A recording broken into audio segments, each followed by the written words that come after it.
So let's begin. Yeah. Hi everyone, welcome to LabTalks. And today, me, Nicolaus Marat, and my friend Raul Urriza.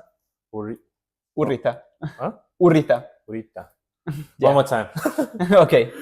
So, hi everyone, welcome to the LabTalks. Today, me, Nicolaus Marat, and my friend Raul Urriza. Yeah. Okay. It's okay. It's okay. Don't worry. Really. Just say Urriza. Urriza.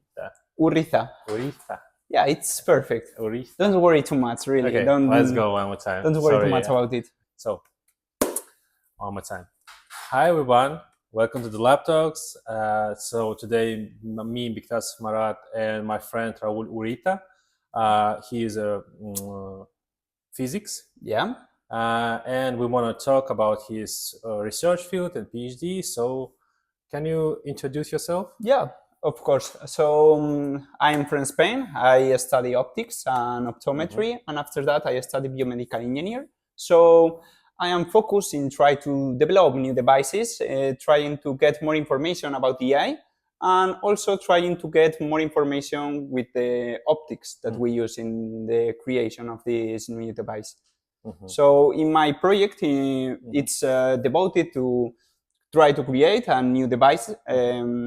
Sorry, I will repeat it because I started to confuse. My project is focused in the development of a new system, trying to get information about the biomechanical properties of the eye about with interferometry. So first of all, you need to understand because basically exactly. So there are so many weird words. I'm talking about biomechanics, interferometry. So what is that?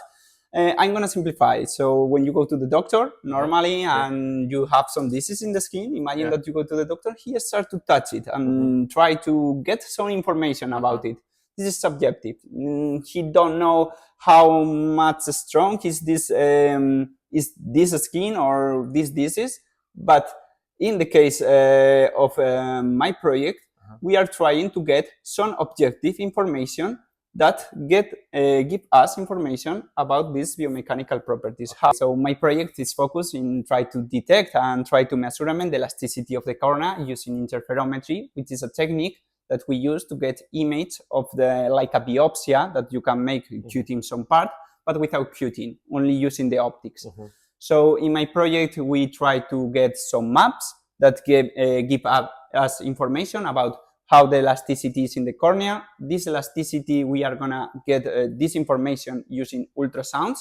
And after that, what we're gonna do with all of this information, we are gonna use machine learning. That it's very popular now and everybody uses it. So the idea with the machine learning is try to get all the maps that we are gonna test because we are gonna produce this device that get information about the elasticity of the cornea, test in humans. And after testing human with all of these maps, we are gonna apply machine learning to try to detect the disease because our idea is that the mechanical properties, this elasticity, change if the patient have some disease or not. So without cutting the eye, right? Without cutting the eye, of course. So that's so cool. I mean, it's a really nice. So how do you become like a scientist? How do you decide to go to the physics? How do you decide to go to this really rare field, Okay, so I studied optics and optometry. So this is a career in Spain that is divided in two parts. You have the clinic part that study the eye and is the person who checks your vision. And you also have the physics part. So during my degree, I was more focused in the physics part, and I really like about interferometry.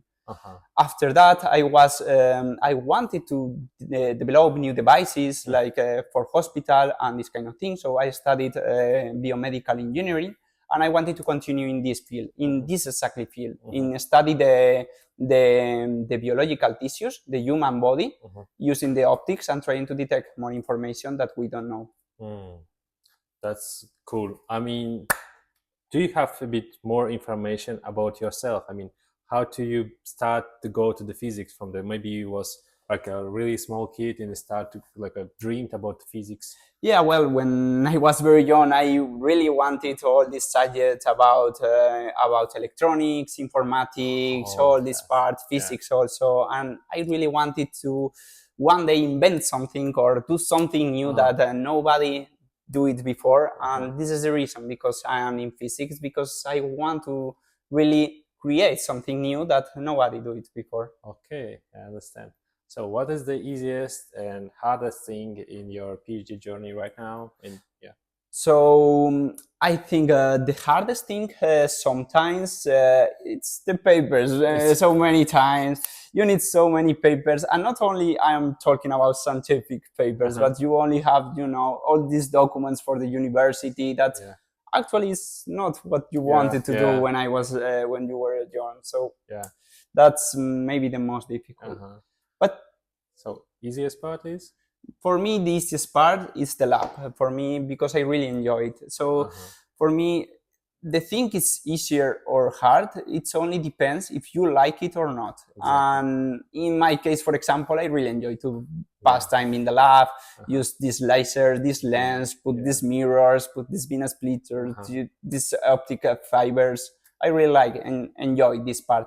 And of course, it's more about these documents. Yeah, documents is really boring. So, what is your funnest thing in your PhD topic? I mean, in your master, probably maybe you have some funny stuff in your work.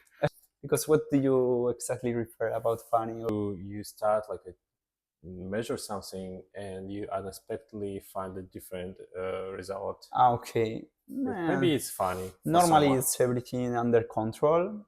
Sometimes, I mean, it's not funny when you broke something. So it's like when you don't expect something, it's because you broke it. So it's not very funny, this part.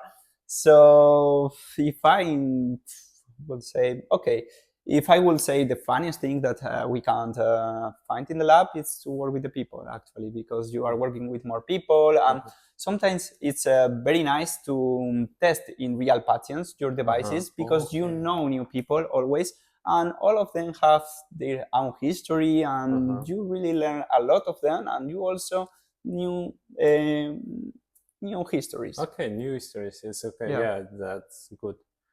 So maybe you can just a bit describe about the lasers, because probably it's most of the people knows about just a usual laser. What kind of laser do you use? Well, if you know something about the light, I'm gonna just summarize that you have the visual light that you can see in all of our background, that you can see in every place. But this is not the only wavelength that you can find in the reality. As you know, there are so many different radiations. For example, X-ray is pretty famous. With this is the only difference between this and the visual light is the wavelength. So in my case, I'm working in the infrared. So this kind of light is very useful, for example, in the remotes of your house or something like that. But it's very important to have a very special source that because you need to have everything under control. It's not like you can use the laser of your remote. You need to buy one very specific that gets you a very perfect laser in the infrared. Okay. So it looks like the Star Wars movie, or no, not as much. It's not as funny. You can see actually the light. If always the light, if you can see the light, it's because it is reflecting in some place. For example, if you have a laser who is going in this direction, if you can see, it's because there are some particles in the air that reflect this laser and let you see. But in the reality, normally you don't see nothing because the laser is invisible.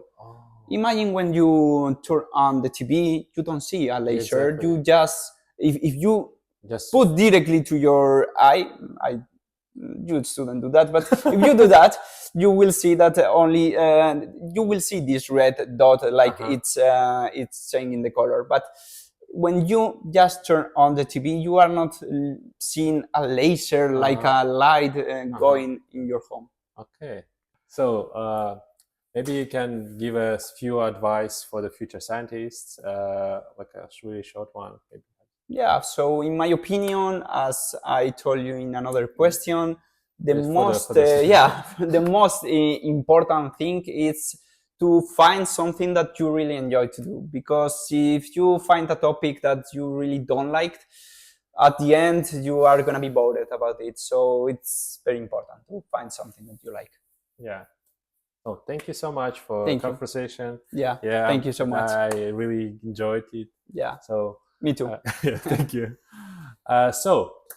Subscribe and put the likes and leave the commentaries. And also, if you're interested to this topic, and so I probably can leave the contacts. Yeah, Is possible? of So course. for the Facebook or Instagram, you Yeah, can just write. perfect. Yeah, super. So bye everyone. Thank you for watching. Bye. And it is LabTalks.